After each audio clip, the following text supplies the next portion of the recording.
Hey everybody, it's Jason Blaha here, and this is a question that always seems to come up all the time, and it seems to be a point of contention in the fitness community, and in some cases even the bodybuilding community, but in the actual strength and conditioning world, this is really not debated. This isn't really a debate, and that's how fast should you try to lift a weight. And people will say, well, it's goal dependent. No, it really isn't, because we really only lift weights for two reasons. Unless, of course, we're happy with where we are. In other words, we're trying to change something in our body. We're lifting weights because we want to improve something. We're not happy with exactly where we are 100% at this exact second. In which case, it probably doesn't matter. If you're happy with where you are, then maintain where you are. But we lift weights for two purposes, either to make a muscle stronger or to make a muscle bigger or to do both, right? That's generally why we lift weights. And I don't think that is a controversial statement at all. Now, someone brought this up. They had said in my comments yesterday, they're like, look, Jeff Cavalier over at Athlete Next says that people should try to lift weights fairly fast. That's the way to go. What do you think about that? Well, I agree with that. And I mean, it's no surprise that Jeff says that. Jeff works with athletes. He's got a physiology background.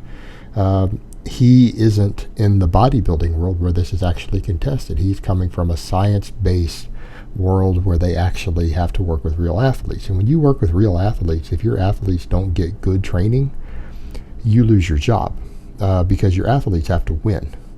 There's no room for nonsense when dealing with people at the professional level. If they don't improve, they lose, they make less money, they fire you and don't pay you anymore. It's not like the crazy bodybuilding world where they can put out garbage programs all day long and idiots will keep buying it. So yeah, there's no contest there. The reality is we make muscles bigger and stronger by recruiting muscle fibers. The more muscle fibers you recruit, and this should be an easy concept, the more muscle fibers you recruit in a muscle, the more muscle fibers get stimulated, right? Again, this is not controversial statements. This is, I think, universally understood. I think even bodybuilders will agree with that. If you want a muscle fiber to grow, you need to recruit it. The more muscle fibers you can recruit when training, the better the likelihood that you're going to get better gains from it, right? This is common sense. Well, when it comes to lifting a weight, what recruits the most muscle fibers? If you take a weight that, I don't care, 60%, 70%, 80% of your max, right? Any of those, that's a pretty big range right there. If you lift it slow versus if you lift it really fast with good form, what recruits the most muscle fibers? I'll let people think on that for a moment. The faster you move it, the more muscle fibers you recruit. That's not my opinion. My opinion's irrelevant because this is something that can be measured in a lab, right? Therefore, our opinions about it don't really matter. We can measure this. We have machines and computers that can measure this. If you move a weight faster, you recruit more muscle fibers. In fact, in some cases, moving a weight faster will allow you to recruit thresholds of muscle fibers that you can't even recruit with that weight under normal conditions. Meaning, let's say you're taking something like your 10 rep max. You've got to pretty much get to at least rep 8 before you even start hitting upper threshold fibers with a weight that you could lift 10 times or more with good form, right? If you lift it really fast and explosive with good form, what happens? You can start hitting those upper threshold fibers much quicker, sometimes on the very first rep. Those upper threshold fibers are often the ones that have the most potential for growth, and they certainly have the most potential for strength gains. So lifting a weight more quickly recruits more muscle fibers. It gives you more potential for more muscle fiber recruitment. Now, where this becomes controversial comes back to a bunch of super slow training and everything that people came up with in the 80s in the bodybuilding world. And they would make a valid argument that, well, if you fling a weight around, you're using inertia and it's not the muscles moving it. Well, that part's true. If you're flinging a weight with bad form, you are putting external force on the weight that the muscles involved aren't having to generate. In other words, if you bounce a weight off your chest on the bench press, and then you lift your ass off the bench, bouncing it off your chest required your pecs to work less hard. Less muscle fibers got recruited. Lifting your ass off the bench does what? Once it's kind of stuck in the middle, maybe less chest, less tricep gets recruited to lift the same weight. But that's because you cheated. If you come down and touch your chest, the weight comes to a dead stop, and then you explode with it as fast as you can from a dead stop while maintaining good technique, you will recruit the most muscle fibers possible.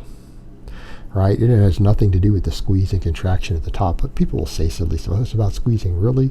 Squeezing a top of a weight that's not heavy for you, especially at that position, doesn't do anything to recruit muscle fibers.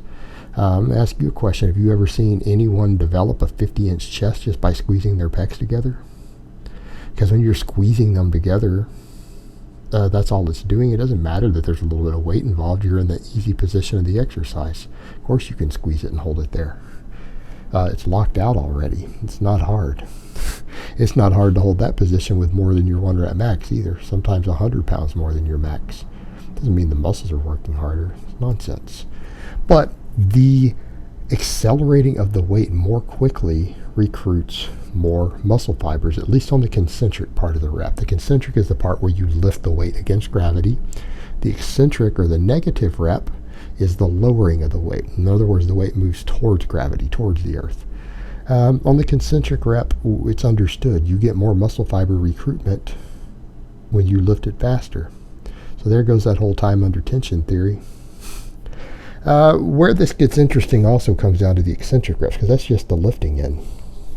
Now, is there good data to show that you get more muscle fiber recruitment if you control the eccentric on an exercise? Yes, but it's also harder to recover from. So people would say, well, does that mean you should always do a slow eccentric? No, that's a point of controversy. Now we're actually at something that is argued and contested with very good arguments created by people in both camps, researchers and coaches who produce results in people in both camps. So I'm going to go out on a limb and say we don't know which is better because we could look at this a couple ways. We know on concentric reps, explosiveness recruits the most muscle fibers as long as you're using good form. Gives you the most muscle fiber recruitment with any given weight. The eccentric reps, we do know eccentric loading causes good muscle fiber stimulation, and if all other things are equal, a controlled eccentric produces more muscle growth in the lab, right? If you do the same number of reps, but that should be common sense because you're lowering the weight too, you're doing work. What becomes unclear is what happens when you do more reps, because that's the other kicker too. Slower eccentric reps also reduce recovery. They fatigue muscle fibers. You can't do as many reps when you do that either. So we get into a big debate. And you know what I would argue? I think they'll produce equal muscle growth. If you take a muscle to the same point of fatigue, and it could be, I'm going to throw this out arbitrarily. Let's say you're lifting 200 pounds with almost no controlled eccentric. You can get 12 reps, right? But when you control the eccentric, you can only get 8 reps, and that's about where you fail. If you take both of them to the same level of fatigue, I think you've done the same amount of work, haven't you? Should be common sense, guys. The amount of fatigue that you induce through workload, in this case, any combination of concentric and eccentric reps, is what's going to determine the rough amount of muscle growth you stimulate. So in all honesty, we get into this debate, it's 6 one way, half a dozen the other, isn't it? We could argue all day long about which is better, and I'm going to say, while I have my own biases, it's probably not significant either way. I don't think it matters. Now, the other thing to consider here is that people start talking about really slow negatives. Well, the data over the years has shown that doing 4-second negatives, taking 4 seconds to lower a weight, doesn't produce a single drop more muscle growth than taking 1 second to lower it. All right. So in other words, slowing it down to 4 times the speed of lowering the weight doesn't produce any more muscle growth. Again, back to this idea of time under tension, it's nonsense. It's nonsense. Any controlled eccentric produces the same amount of stimulation no matter how slow you lower it. A 1 second lowering under control causes the same muscle fiber stimulation that 4 seconds under control does. So again, you're just wasting time and making yourself sore with the really slow negatives. There doesn't seem to be any growth difference between those. The only time the speed seems to really matter is on the lifting of the weight, in which case faster is better. When lowering it, doesn't matter. relatively fast eccentric that is still controlled completely on the way down, produces just as much muscle growth. And again, people could argue about certain situations in which certain exercises you might want to do a controlled eccentric, and we can make arguments for certain exercises why an uncontrolled eccentric is better for overall recovery and to do more concentric reps. But you know what? That's a very exercise specific question. And I think that question is even goal specific depending on what a person is trying to do. So the eccentric one, it really depends. It absolutely depends. All right, guys, but that's really all I have to say on that today. I hope it's been informative, and I will talk to you guys next time.